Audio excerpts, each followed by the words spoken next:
profundizando en lo que importa. Conferencias memorables. ADM, haciendo que las cosas sucedan.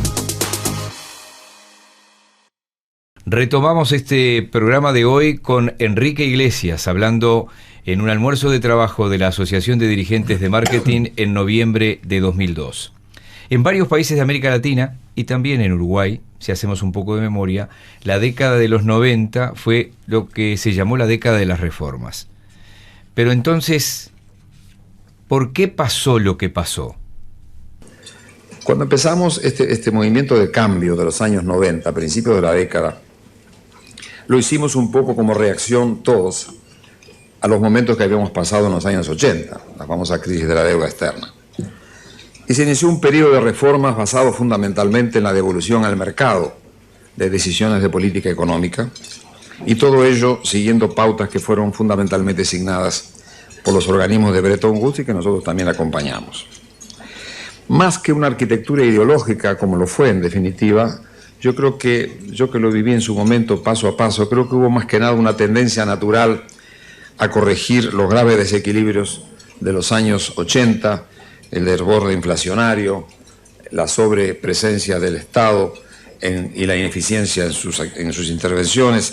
En fin, todo esto formó parte, en definitiva, de lo que dio lugar, por último, a la aparición de las llamadas políticas neoliberales, que tuvieron tres grandes pilares que se aplicaron prácticamente en todas partes. Primero, la estabilidad macroeconómica, basada fundamentalmente en ganancias en materia de estabilidad fiscal y buena administración monetaria.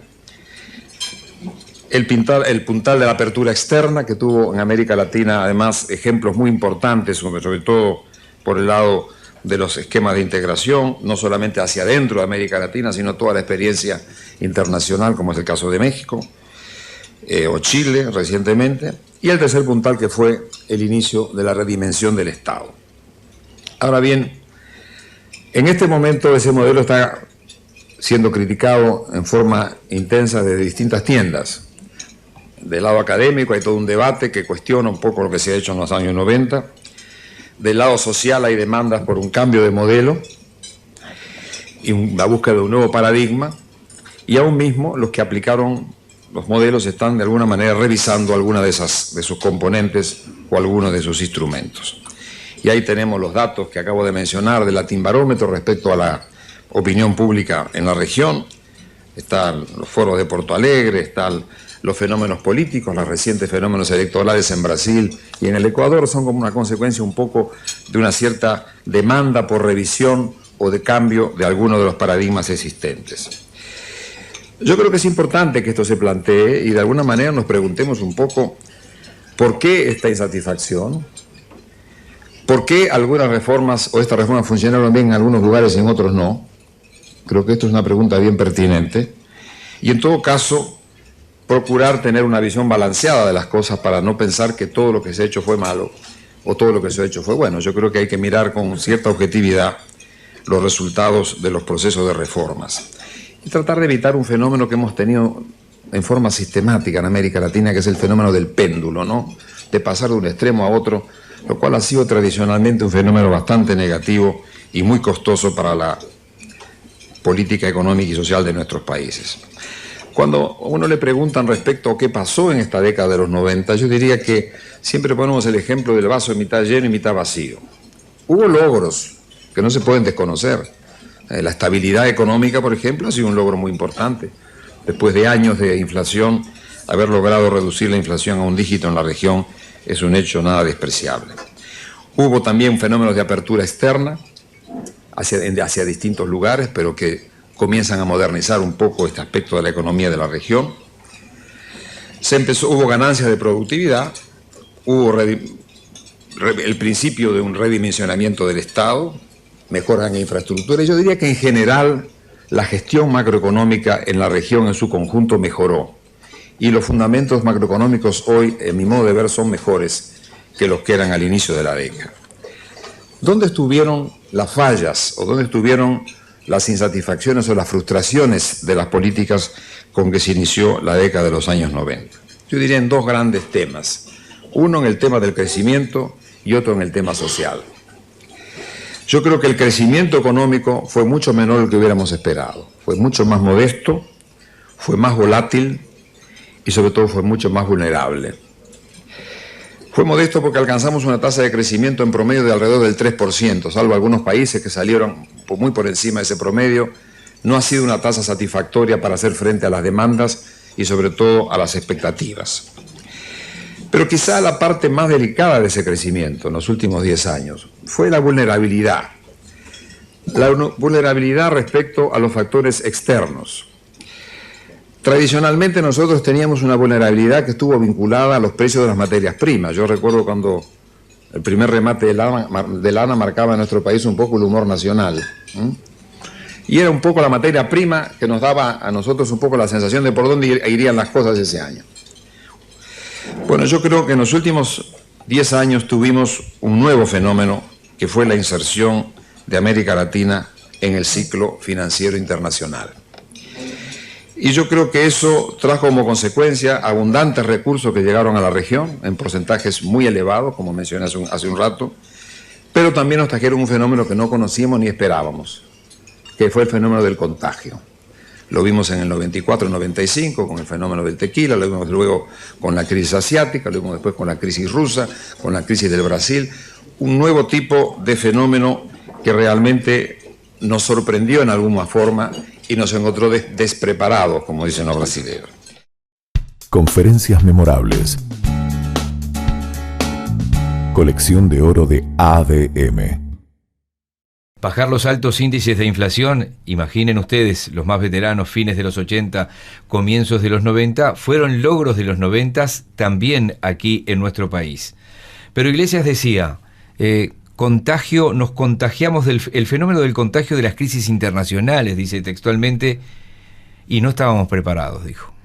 Y ciertamente, porque en realidad el Uruguay estaba acostumbrado a vivir un poco aislado del resto del mundo, pero también los 90 fueron tiempos de algunas reformas que se proyectaron hasta el presente.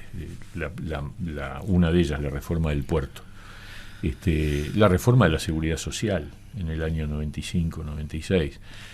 La reforma educativa de Rama, que fue, yo diría, el momento de cambio del sistema educativo que lamentablemente después se frenó, pero que ha dejado una herencia muy, muy positiva. Entonces, primeros años del Mercosur, además, ¿no? También el momento de la fundación del Mercosur, de cuestiones de liberalización del mercado, es decir, sí, con la pérdida del monopolio del Banco de Seguros del Estado, ¿no? Exacto. Y también es verdad, fue una época en donde quedaron pendientes deudas desde el punto de vista de la igualdad, de la equidad, que cuando vino la crisis del 2002 fue particularmente fuerte porque justamente no estaba blindado aquellos sectores más débiles para enfrentar una situación, una tormenta perfecta como la que ocurrió. Él dice en un momento, Enrique Iglesias, crecimiento económico más modesto del esperado, sí, que no logró, un parte de lo que tú decías, ¿no?, hacer frente a las demandas y a las expectativas. Es verdad, sin duda que hubo un esfuerzo. Yo recuerdo que en los 90, la primera mitad de los 90 hay una reducción de la pobreza importante. Sí, a niveles históricos. Hasta el 95. Del 95 al 99, y después viene la crisis, quedó como frenada en el 15%, me acuerdo que era ese el número de personas en situación de pobreza, y bueno, cuando vino la crisis del 2002, se duplicó, ¿no? O sea, hubo momentos en 2002, 2003, que el Uruguay tuvo 30 y pico % de personas por debajo de la línea de pobreza, que fue el récord desde que se registra y se mide la pobreza, es el récord máximo. 20% de desocupación, que también fue un número extremadamente tremendo, impactante, una gran crisis emigratoria, una salida del país de manera bastante masiva. Sí, que recordó los comienzos de los 70, ¿no? Exacto, fue una nueva ola emigratoria. O sea, el Uruguay sufrió como una especie de tsunami en donde realmente la clave del sostén fue la institucionalidad democrática, ¿no? La capacidad de responder con certeza jurídica y con diálogo. Ahí hay que destacar, como siempre se hace, por un lado, la conducción de Jorge Valle en el sentido de, al fin y al cabo, la salida del feriado bancario fue gracias a la capacidad de diálogo que Jorge Valle tenía con el gobierno norteamericano y que obtuvo el apoyo para recibir los fondos en esa semana terrible que yo no me olvido más. Pero también hay que destacar la contribución que todo el sistema político hizo. En ese sentido me voy a permitir recordar 2 ejemplos. Uno fue el de mi compañero de partido, Iván Posada, que cuando había que votar la ley para que habilitaba traer los fondos del exterior para abrir los bancos, dijo, después de que Penades, en representación del Partido Nacional, dijo: los votos del Partido Nacional, como siempre, están para conseguir la mayoría, no sé qué. Y Iván dijo: los del Partido Independiente no son necesarios, porque con blancos y colorados alcanza, pero están porque nosotros sentimos que tenemos que comprometernos con el país. Y el otro gesto fue el de Astori cuando se plantó ante el planteo de Vázquez del default. Y Danilo dijo aquello: ni me callo ni me voy, y reivindicó la salida que era la correcta, la de la búsqueda de un entendimiento con la banca internacional y cumplir con las obligaciones, con los compromisos asumidos. Ese fue el camino de salida. Y por supuesto la figura señera de Alejandro Achugarri, que tuvo esa capacidad de articulación y de diálogo con todo el sistema político, ¿no? Y que en el día de su asunción tuvo a figuras notorias del Frente Amplio, ¿no? Desde Mujica a Curiel, por ejemplo. Aunque también el Frente Amplio en el momento de votar, en una de las instancias se fue de sala, pero era para permitir, no votó en contra tampoco, ¿no? Bueno, sí, el Frente en la crisis del 2002, en el medio de la crisis, no acompañó.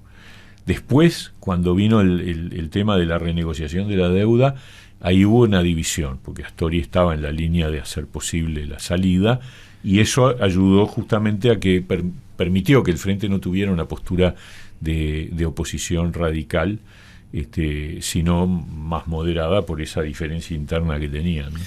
Hacemos otra pausa y ya venimos. Conferencias memorables, una historia viva. Ponencias magistrales de los líderes iluminando el evento de negocios más importante del país.